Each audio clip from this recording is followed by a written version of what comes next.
I often find incorrect or exaggerated stories about Serbia in the foreign press. Let's analyze one of such stories. This article appeared on France24.com, written by AFP. I couldn't find the name of the author. Future Yugoslavs emerge in Serbia to resist nationalism. Every year, a small group of elderly people in well-worn World War II uniforms, bedecked with communist paraphernalia, quick in Belgrade to pay their respects to their former leader Josip Broz Tito. The author mentions how some old people still declare as Yugoslavs. But decades after the bloody breakup of the Yugoslav Federation, a younger contingency has also begun to fill the ranks to commemorate Tito's death and pine the loss of Socialist Federation that once united a divided region. Amid the virulent nationalism that is common in Serbia and across much of the Balkans, these young people are embracing the Yugoslav identity of old. There is no virulent Serbian nationalism. Far-right parties win less than 10% of votes in Serbia. The problem is that foreigners see everything Serbian as nationalistic. If I dance kolo, traditional Serbian circle dance, I will be labeled as nationalistic.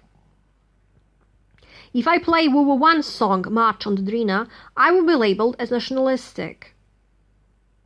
Even though March on the Drina wasn't banned in Tito's Yugoslavia.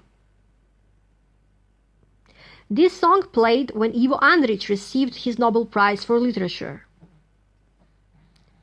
If I have a reproduction of Paja Jovanović's 1896 painting Migration of the Serbs, I will be labeled as nationalistic. Only if I erase my whole cultural heritage, then I will be seen as not nationalistic. Foreigners don't understand the difference between nationalism and patriotism. My sociology professor gave wonderful explanation of patriotism and nationalism. Patriot loves his country but doesn't think his country is better than other countries. Nationalist thinks that his country is superior to others. I think Serbia is not better than other countries, but it also isn't worse than other countries. Now, back to the article. A growing number went so far as to register as Yugoslav during a recent census in Serbia. Expression "going so far" indicates that this is something special. It's not. Serbian law allows citizens to declare however they want. We had people declaring as Eskimos and Jedi from Star Wars. You can change how you declare on the next population census. There are no fines and no proof required to change your ethnicity. My own aunt declared as Sremica, woman from Srem region in Serbia. The man from Srem is called Sremac. The biggest kick is that my aunt never lived in Srem and had no family from there. Only God knows why she declared as Sremica. My great-aunt was married to a man who switched his ethnicity between Serbian and Macedonian. He did it whenever there were some benefits. The West has gender fluidity and the Balkans has ethnic fluidity. Ivan Cvetković, a 23-year-old economics student in Belgrade, was among the declared Yugoslavs. One of his parents is Croatian, the other Serbian, a mixed marriage, so he does not consider himself to be more one nationality than the other. In the Balkans we share the same language, history and mentality. Being Yugoslav is just natural for me. Ivan simply doesn't want to choose between his parents. Being Yugoslav is a solution to his problem. Yugoslavia was relegated to the dustbin of history, and the ambitious goal of uniting the disparate ethnic and religious groups in the region under a single identity lay in tatters. But for those nostalgic for the prosperity and salad days of their youth, being Yugoslav carries a powerful meaning. I am Yugoslav, it will be like that until my death, said Živko Mitrev, 78, who travelled from northern Macedonia to put flowers on Tito's grave. The author interviewed people visiting Tito's grave. They are more likely to feel nostalgia and declare as Yugoslav. The author creates false image based on sample of population that are not average sample. It's like interviewing people in front of homeless shelter and declaring that everyone is homeless. To make matters worse, the author talks to non-Serbian citizens who visited Tito's grave. And then he says that Serbia is Yugo-nostalgic. Resistance, the rebirth of the Yugoslav identity, is still in its infancy, but is increasingly palpable, especially in Serbia. During the country's last census in 2022, approximately 27,000 people declared themselves Yugoslavs, up from 23,000 in 2011, a rare jump in numbers for a country with a falling population. The author doesn't say how big or small Serbia is. So someone unfamiliar with the size of Serbian population would think that 27,000 is a big number. It's not. Let's see how many declared Yugoslavs were in Serbia. The number of Yugoslavs in Serbia, 1961, 14,800 or 0.2%. 1971, 122,900 or 1.7%. 1981, 439,000 or 5.7%. The rise of number of Yugoslavs reversed on later population censuses. 1991, 320,000 or 0.1%. 2001, 80,700 or 1.1%. 2011, 23,300 or 0.3%. In 2022 population census, there was small rise in the numbers.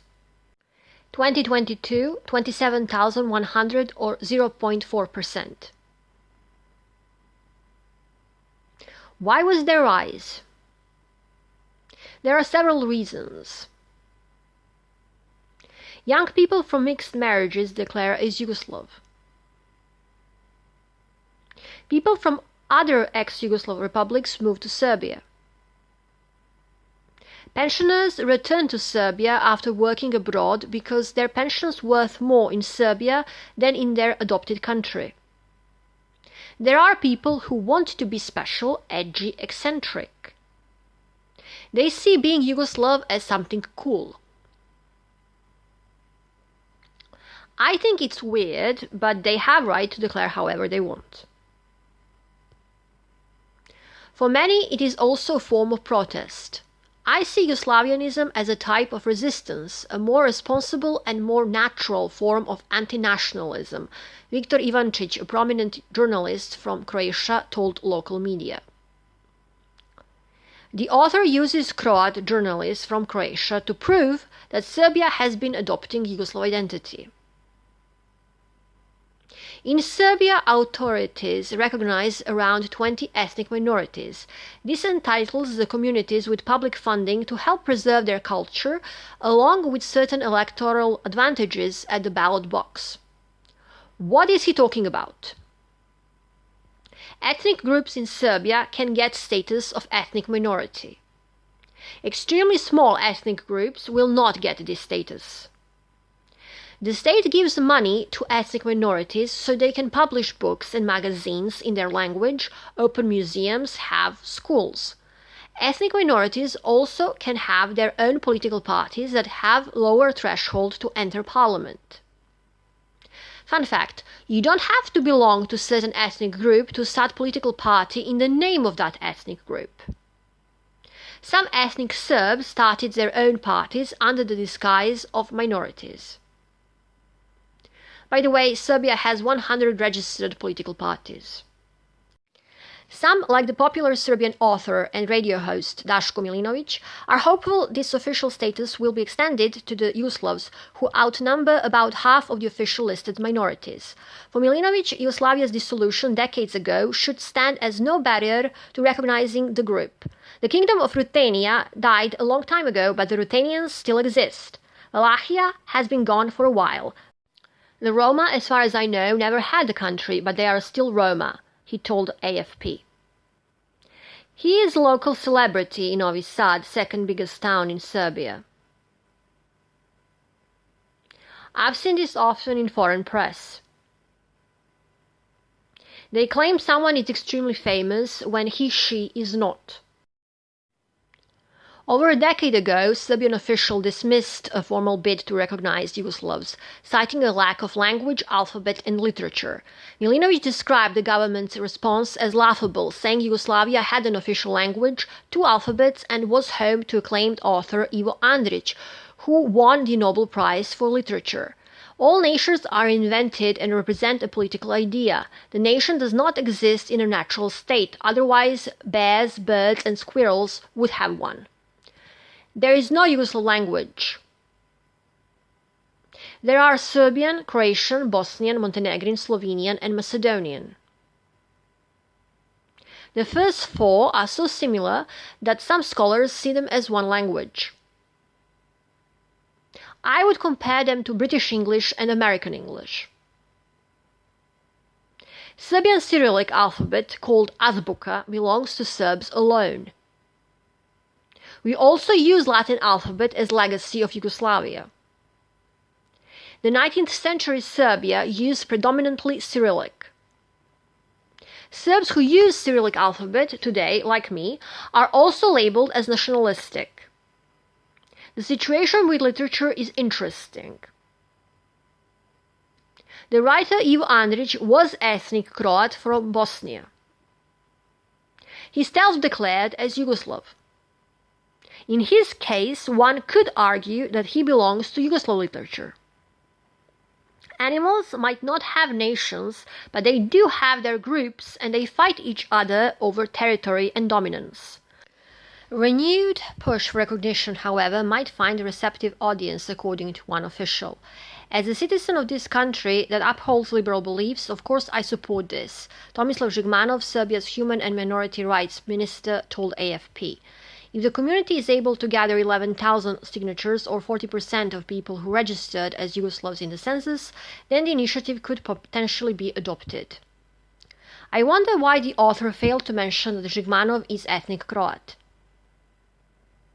I think it's important detail when talking about topics like this. Also, why didn't they gather 11,000 signatures? It should be easy if they're all keen to get status of ethnic minority. And while many embrace the Yugoslav identity in a fit of nostalgia, for Milinovic and others, their decision is more about creating a better future where progressive ideas trump nationalism. We are not ex-Yugoslavs, we are future Yugoslavs, Milinovic said. This is not about former Yugoslavia, but the future one. There will be no future Yugoslavia. Yugoslavia was an experiment that failed twice, in 1941 and in 1991. Both times, mass number of people were killed. No major party in Serbia advocates for creating new Yugoslavia. People have right to declare as Yugoslavs, but they are such tiny minority that they have no impact on politics. Let the idea of Yugoslavia die in peace. What do I think?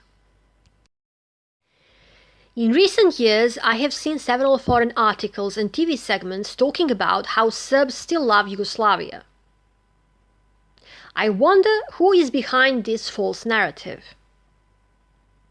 My fear is that someone is trying to plant the idea of recreating federation, and that this new Frankenstein state would include non-EU Balkan countries. This might be offered to us as consolation prize since no one is joining EU. In fact, it seems that Hungary will be forced to leave EU. EU cannot kick Hungary out because its statute had no such clause.